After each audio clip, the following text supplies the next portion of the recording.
ऋषि मुनियों का शोध, खोज, उपकर्म शुरू से ही हमारे सभी ऋषि मुनि खोज में लग गए। जैसे ही सृष्टि की रचना हुई, सर्वप्रथम ब्रह्मा जी की रचना होती है।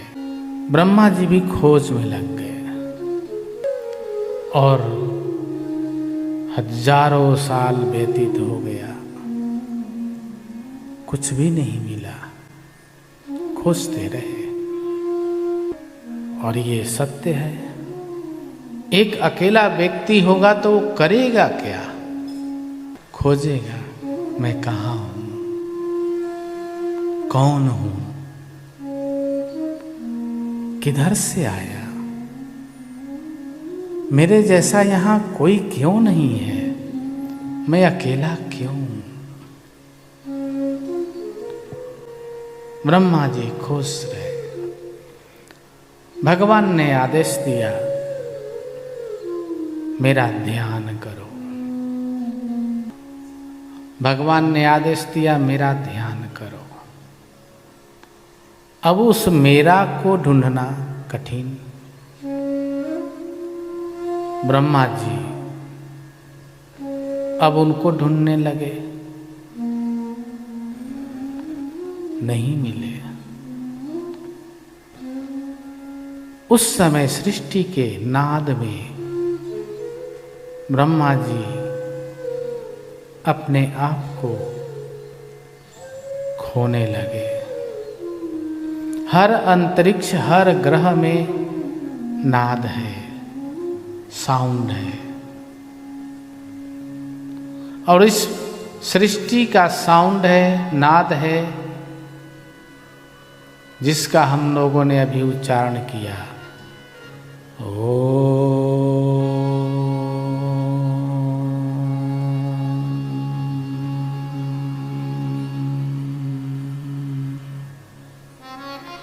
ब्रह्मा जी इसी नाद में खोने लगे और खोते खोते, जैसे आप संगीत सुनते हैं, सुनते सुनते उसी को गाने लगते हैं।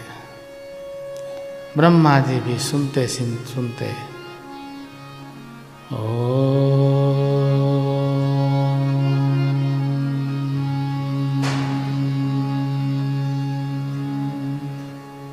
जब कई हजार वर्षों तक ब्रह्मा जी ध्यान करते रहे, ध्यान करते करते समय व्यतीत हो गया।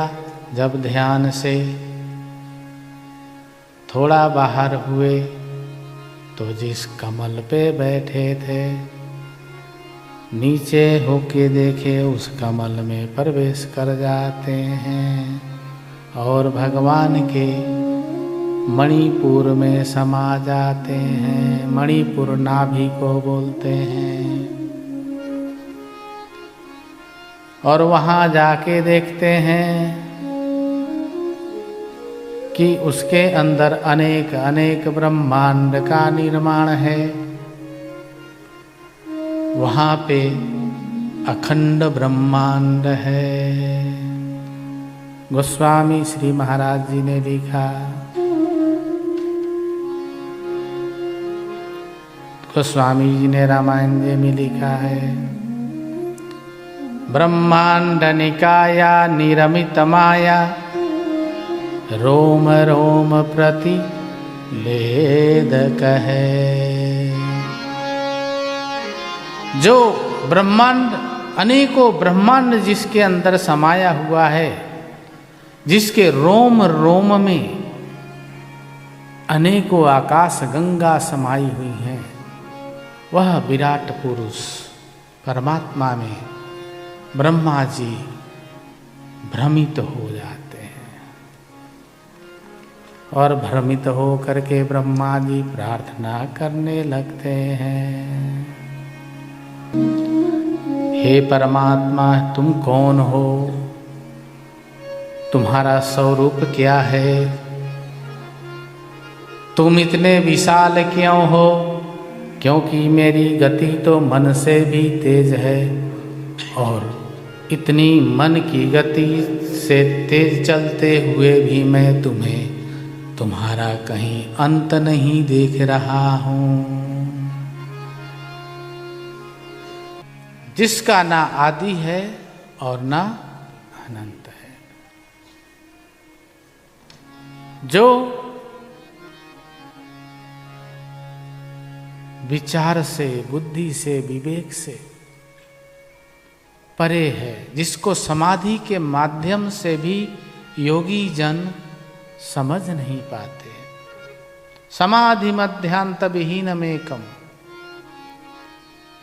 विभुम चिदानंद मरुतम अद्भुतम। वह परमात्मा को ब्रह्मा जी ढूंढते ढूंढते थक गए और जब थक जाते हैं तो बोलते हैं कि मुझसे कुछ नहीं होगा,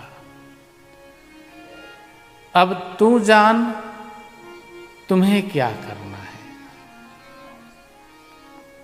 जैसे ही बोलते हैं आंख बंद करके भविष्यवाणी होता है। ब्रह्मा बोले कौन है?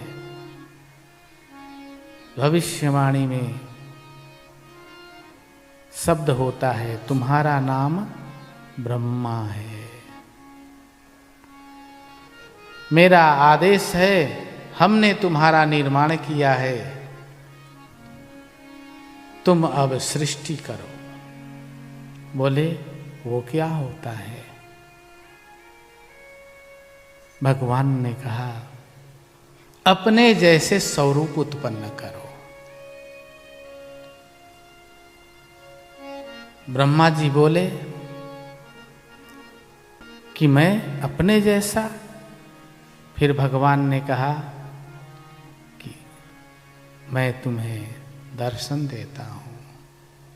भगवान ने ब्रह्मा जी को दर्शन दिया। वही परम ब्रह्म कृष्ण, वही परम ब्रह्म राम स्वरूप में दर्शन देते हैं और आदेश देते हैं कि मेरे जैसे स्वरूप उत्पन्न करो। ब्रह्मा जी चकित रहते हैं कि आप जैसे, जिसका ना कोई आदि है ना अंत है। भगवान बोले हाँ ब्रह्मा, मेरे जैसा, क्योंकि मैं भी नहीं जानता मेरी विस्तार कितना है, मेरा विस्तार कितना है मैं भी नहीं जानता। भगवान ने यही बात गोपियों को भी बोला। भगवान श्री राम ने यही बात विभीषण जी को बोला कि मैं नहीं जानता कि मेरे अंदर कितना प्रेम है, मैं नहीं जानता कि मेरे अंदर कितना स्नेह है। और ये अच्छी बात है कि मैं नहीं जानता। अगर मनुष्य जान ले कि मेरे पास 1000 रुपया है तो वो खर्चा भी उसी हिसाब से शुरू कर देगा। अगर परमात्मा जान ले कि उसके पास इतना ही प्रेम है तो वो शायद सबको प्रेम ना दे सकेगा। इसीलिए परमात्मा अनंत है, उसके पास कितना प्रेम है वो नहीं जानता, उसके पास कितना स्नेह है वो नहीं जानता, कितनी कृपा है वो नहीं जानता। इसीलिए तो उदार कहा गया है उसे, इसीलिए उसको भगवान कहते हैं, परमात्मा कहते हैं। ब्रह्मा जी आदेश लेकर के